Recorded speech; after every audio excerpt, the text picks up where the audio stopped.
Welcome to Be Hero Fights. I'm Tom, And I'm Brian.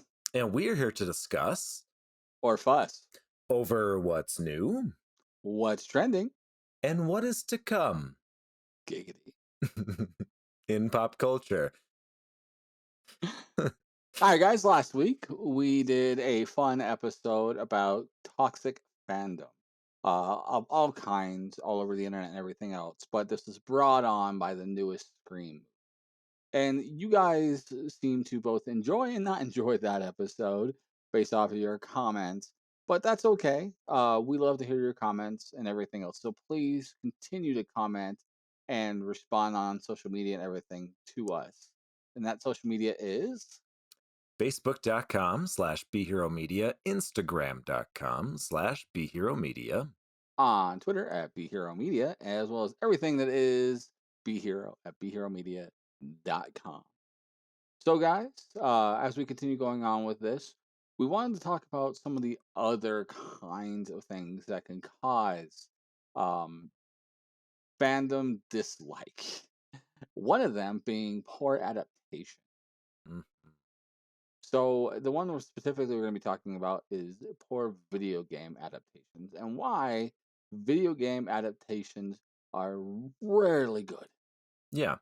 And this is going to be the first of a series that we will work on over the upcoming weeks and months. Because let's be honest, adaptations affect more than just video games. They affect books, comic books, anime, manga.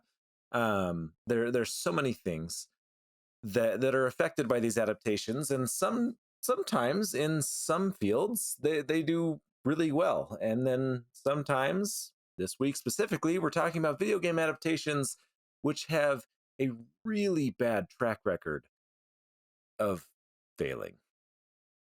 Very much so. So, before we jump into this, let's go over what we talk about when we say adaptation. An adaptation is when you use a beloved subject, let's say, Super Mario Brothers, and you try to make a film or TV series based off of that. Or in this case, you can do it from one medium to another in general. Yeah, Uh, any existing IP, intellectual property. yeah, and it doesn't always work, and I think a large reason of why adaptations in general may not work from one medium to another is often due to what the benefits and designs of that medium is for that IP to the other. Because you also get the other way around, like films going to video games don't often work for the same reason. Right, or even films going to a book. I remember back in my grade school days, getting the little magazine of books that I could order. What was it? The Scholastic It's book classics, thing. yeah. Yeah. Anyways, and I remember I would see the new God. Oh man, God. Back in the day, what was the new Godzilla movie? What was it? 1999, I think, with 98, 99, somewhere in there. yeah, Matthew Broderick. Anyways, so I loved the movie, and I bought the book, and so but the book adaptation from the movie also didn't really work. So sometimes it doesn't go the other way. Two things on that. One, how dare you bring up that movie? And two, how dare you bring up that movie as an aspect of when I was in elementary school trying to get Scholastic books. In '98, I was going into high school. Oh, grow up, Brian. I am apparently much faster than you. Uh, anyhow, but yeah, whenever an adaptation like that comes over, I remember getting these hardback cover of the first Sam Raimi Spider-Man book, and that had a ton more in it than the movie did. Largely because in a book you're able to read the internal thoughts Mm. of the protagonist, which you can't do. Like there's a whole scene. Like I don't know if you remember the first movie, but there's the scene where Hal Sparks is in there in an elevator with Tobey Maguire Spider-Man as they're going. No, I'm sorry, this was the second movie book. But the second movie, Hal Sparks, the comedian, is in an elevator with Tobey Maguire and talking about how he likes his costume. And in the movie, it's like a 30-second scene, but it's like a 3-page thing in the book because uh, Peter Parker having thoughts about it. And what he does is he talks about how that was the second costume because he had the first one ruined at the end of the first movie against Green Goblin, but has this whole like tirade going about it. So the medians are always going to be different. That And being said, sorry, go ahead. well, and I was just going to add to that. When I was in a script writing class, that was one of the big things learning was when you're writing a novel versus writing a screenplay. A screenplay, you don't get to say what your characters are thinking. Everything that you write has to be visual or heard. You can't talk about thoughts, but with novels that's not a problem, and also with video games that is not a problem. How many times are you playing a video game, any story mode, and the character is talking to themselves, they're having an internal dialogue, and that's one of the things that makes video games so easy to connect with, right? Yeah. Well, So we wanted to kind of break down today and talk about why it's so hard to adapt a video game. yeah, exactly. And I think the core thing as we go into this is recognizing the difference in the median by so much. Mm. Um, if you break it down to what a video game is essentially a interactive book, right? Or an interactive comic, really, because you have the visual titles in there along with the book. Yeah, Um, and so you often get like cutscenes and things like that. But because it's interactive and it's a choose your own adventure scenario for most games anymore, you can't really convert that into a movie as well unless you have a story driven game. yeah. Um, there are tons of games out there that are story driven, say like The Last of Us, which is getting a either movie or TV series. I can't remember. I feel like it's an Adaptation. HBO adaptation, Yeah, I isn't it? think so. It's a TV series HBO or an HBO streaming series Yeah. adaptation. But ones like that where they're story driven. But probably the most hated and thought about poor adaptation for a video game comes to being Super Mario Brothers. So, if you Like, guys haven't what seen this, was that? if you guys have not seen this, go and watch it. It is horrible in all the best ways possible, right? It, so, for everyone who's ever played the Super Mario game, you have Mario and his brother Luigi, whose sole journey is to be told by walking mushrooms to go and save their princess from a dragon turtle character. And they go through and run past and jump on other kinds of mushrooms and turtles and other things to try and get there and evil flowers. And it's like the OG platformer. This is the game that created Nintendo, and it's very beloved. Has great backstory. Like if you look into the story of Mario itself or Super Mario Brothers, um, you find out a bunch about Mario himself. He's initially an Italian plumber, but you find out he's actually it's called a star child, where it's a person's able to have great power and has great destiny to them. All this other lore stuff in the world of Super Mario. That is nowhere near this movie. Um, No, and I just want to add one quick comment. You said that this game kind of created Nintendo. This game created gamers. Like, I would dare say a large majority of, well, maybe not majority, but a large portion, a very significant portion of modern gamers, especially in, for us millennials, this created us. I very much agreed. I mean, I owned this when it came out. Again, pushing my age. I own this game system and the Nintendo or the original Super Mario Brothers game on that NES. And I In fact, still I do. had yeah.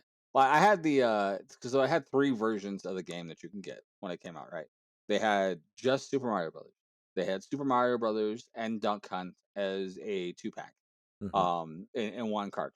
Or you had the Super Mario Brothers, Duck Hunt, and the like Olympic fitness whatever where Oh you had yeah, the little pad as a three pack. yeah. And you know you had to be like Richie Rich cool to have the three pack. I was lucky enough my parents were able to get me the one with Duck Hunt as well. But I played the snot out of them, man. I loved the original games. I mean, it's honestly what pushed me to become in the gaming because I spent hours playing that, Yeah, and it absolutely. was so beloved. And then it was the launching platform for a lot of Nintendo's games. The Super Nintendo had Super Mario Brothers, and then or Super Mario World, excuse me, and then you had Mario Brothers 64 on the Nintendo 64.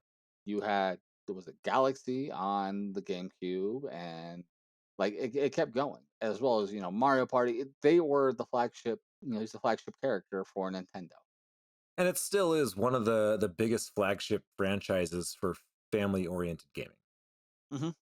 easily. Definitely. And to have something so beloved and obviously aimed towards that medium. Um, Not to mention there was beloved show before this. There Hmm. was the Super Mario Brothers Power Hour that they had, where you had a version of Super Mario played by the professional wrestler and slash manager Captain Lou Albano, who would tell the intro story of what was going on, and then they would jump into a pipe and go into the Mushroom Kingdom, and then it would be animated from that point on. And it was a beloved show. It ran for like 3 years, I think. I remember watching it and loved it. I remember watching it. And so I'm pretty sure, like when people saw Super Mario Brothers as a game, like as a movie, they were expecting something in that same vein. Um, but that's not what you got. Instead, you had Mario as an Italian plumber. The actor whose name escapes me right now. Give me a second. I'm gonna look his name up. And then his brother was Luigi, who was played great by John Leguizamo, but he was not taller than Mario, and also not an Italian plumber. He was Puerto Rican because he was John Leguizamo. Uh, and then you had Princess Peach, or excuse me, Princess Daisy, not Peach, in that one, which was different. It was the first time you ever saw Princess Daisy in anything. They didn't have Princess Peach in it. I'm not sure the reasoning for that though. Sorry, give me I'm not sure the reasoning for 99 point for 100% of what happens in this movie. None of it really made any sense at all. I only watched it the one time, and I was very young. I was maybe 10. And I just remember being confused and lost and hopeless and feeling a real void left inside because of this movie. this movie, man. So Mario was played by Bob Hoskins. I don't know why I couldn't think of his name. Who's a great actor, but there's a pretty prolific rumor slash story that Bob Hoskins during this filming of this movie was, perpetually drunk during the whole of the movie. So it's hard to say, what was going on there. In addition, the scene chewing king of all movies, Dennis Hopper plays King Koopa in this, and honestly, he is the best part of the movie. His scene chewing is so good. Oh my gosh, I'm looking through the list of people. Lance Hendrickson. I completely forgot. The great Lance Hendrickson was in this movie, and he plays uh King Bowser. So you have King Koopa, okay, the bad guy. Then you have King Bowser, who is the king of the realm, right? And is Daisy's dad. So in the games, Bowser's the bad guy, and Koopa is another name for Bowser, right? And it's interesting that they have him in here this way. It's oh my gosh, amazing. Um, but the adaptation, man, this adaptation it's nowhere near this movie. So the movie starts off where Mario and Luigi. Oh, and mind you, it's Mario and Luigi Mario, right? As plumbers, uh, they are living in a world where like a regular everyday world, like our world, and a meteorite um is found um in the sewers, and that meteorite is actually what's the meteorite that caused the extinction of the dinosaurs. And you find out that's not what happened. What happened is that meteorite caused a separation of worlds, so like an multiple, like a multi-universe thing. Yeah. And the dinosaurs all went to the other world, as then we grew up in our world. So the dinosaurs weren't extinct per se; they just were there, Yeah. and they all went down the path. So we went the path of apes to humans, and they went from the path of dinosaurs to what they are, Yeah. essentially human. They look like humans, but they're not. Um, and it That, just keeps going into craziness like that. yeah, and it doesn't get any better from there. Like it actually continues to spiral down. But let's not get too caught up on just this one example, though, because what we want to talk about as well is, what are some other things that make it so hard? Video games are something that people invest a lot of time in, and we already talked about how one big problem with trying to adapt anything is the fact that you can't add in the character's thoughts, the internal dialogue, the narration. Yes, you can add a narrator to movies, but it's going to be much more sparse. You can't have it carrying the movie. But something else that is actually more of I definitely more of something in video games versus books or any other medium is the grind. The fact that you invest, you know, dozens of hours, sometimes hundreds, sometimes thousands. I've put plenty of hours into Halo.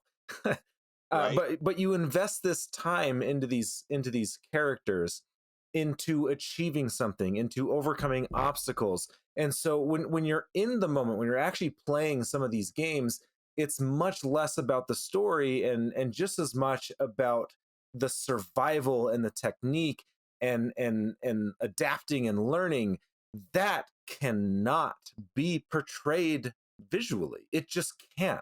You can have like a 30-second to a minute montage, and that's it. That's the best you're gonna get.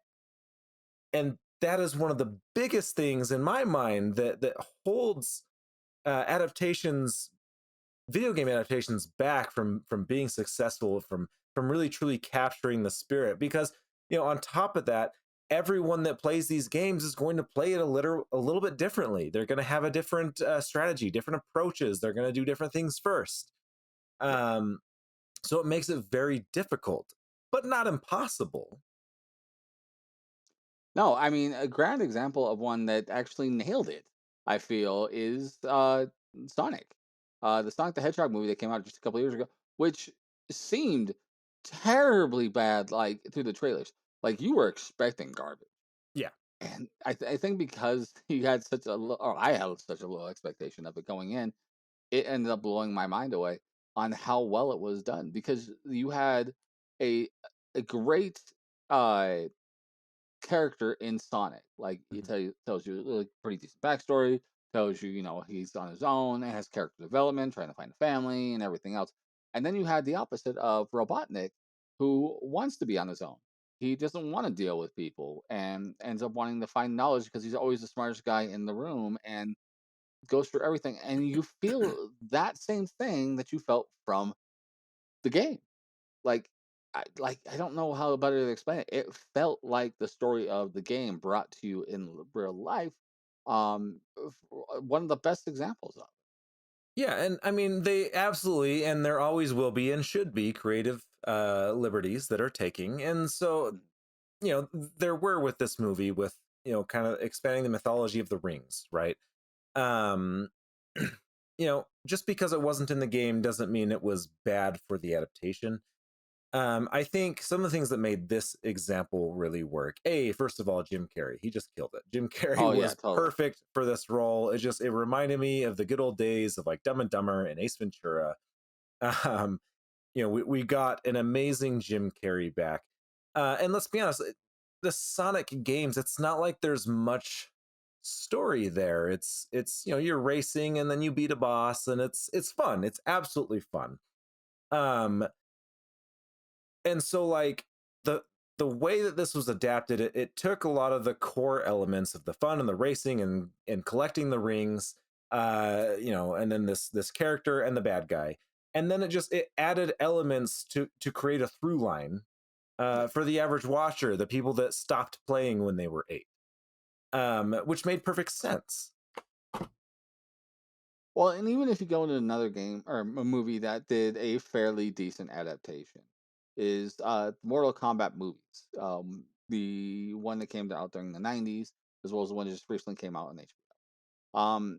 More for me, I think the one on HBO had a little more faithfulness on the adaptation than the original '90s ones, but it's a give or take because I one did really well on one did really well on the other, I I would and I would say that the one from the 90s, the original one, was a more literal adaptation. The one that came out this last year was definitely a more spiritual adaptation, yeah. and both of them failed in their own ways, but both of them hit the mark in their own ways as well. And I'm really hoping that the sequel kind of bridges that gap a little bit and starts bringing it back around, because the fatalities, I mean, come on. Yeah, the fatalities were great. The abilities were cool, and Hmm. like they tried to make sense of why the abilities, like you had abilities and things like that. And I'm like, okay, but That even was one of that, the like weakest parts for me personally. I felt the same way, but I'm like, I could go with it though. Like they're trying to make realism of what the game did, and I'm like, all right, I'll give you a little bit better, a little bit on that one. I'll give you a little leniency, because you're not gonna just have ability like in the real world kind of thing. Like the way that they do Sonya is a great example.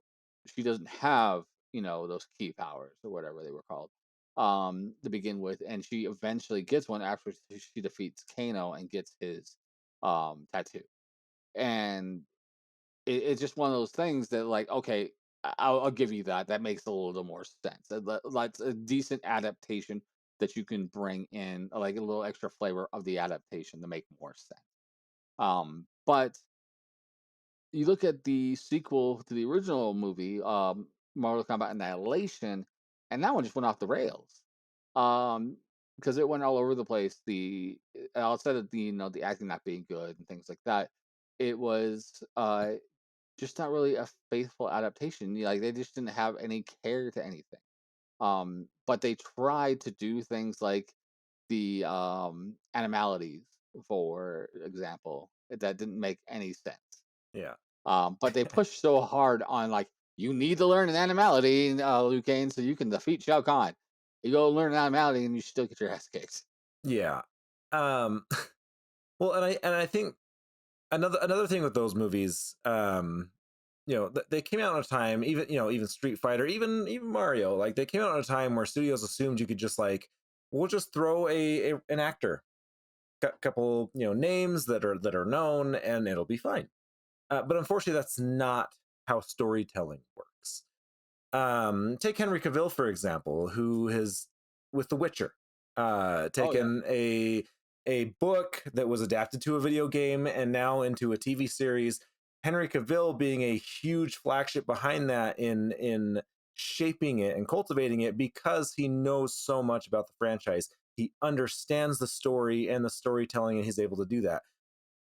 So there is ways to make it work. I would dare say even the newest Tomb Raider movie was actually a not perfect by any means, but it was a step in the right direction for video game adaptations. It brought in a lot of the elements from the reboot of the video game franchise, which was a fantastic reboot. That first game was incredible, very difficult, very fun to play, very challenging, and it brought in a lot of the survival aspects that have been missing from gaming for a very long time, honestly. um agreed. and the movie was able to bring so much of those elements in.